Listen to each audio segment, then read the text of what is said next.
స్వాతంత్రం సిద్ధించే నాటికి వ్యవసాయదారులంతా గ్రామీణ రుణభారంలో ఉన్నారు. భూస్వాములు వడ్డీ వ్యాపారస్తుల యొక్క కబంధ హస్తాలలో చిక్కుకొని ఉన్నారు. ఇలాంటి నేపథ్యంలో ఆ వ్యవసాయదారులను వడ్డీ వ్యాపారస్తులు భూస్వాముల కబంధ హస్తాల నుంచి తొలగించి బ్యాంకుల ద్వారా లేక ప్రభుత్వ రుణాలను మంజూరు చేయడానికి సలహాలు సూచనల కోసం reserve bank of India Gorwala అధ్యక్షతన అఖిల భారత గ్రామీణ పరపతి పరిశీలన సంఘమును నియమించింది. దీన్నే మనం ఏమంటామంటే గోర్వాలా కమిటీ అని అంటాం.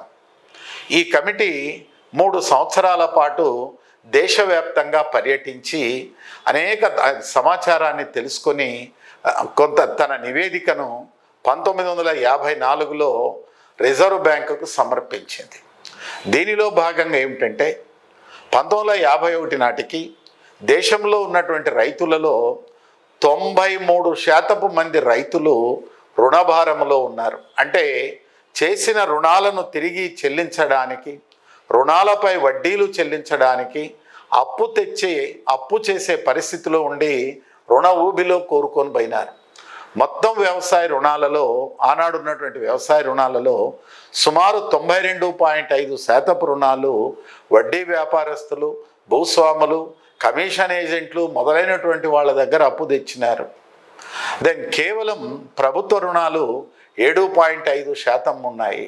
మరి ఇలాంటి పరిస్థితులలో రైతుల యొక్క ఆర్థిక పరిస్థితులు చాలా అధ్వానంగా ఉన్నాయి. కనుక రైతులకు ప్రభుత్వపు రుణాలను మంజూరు చేయడానికి రాష్ట్ర ప్రభుత్వాల యాజమాన్యంలో 3 అంచెల సహకార వ్యవసాయ పరపతి సంఘాలను ఏర్పాటు చేయండి. ఇంపీరియల్ బ్యాంకును జాతీయం చేయండి.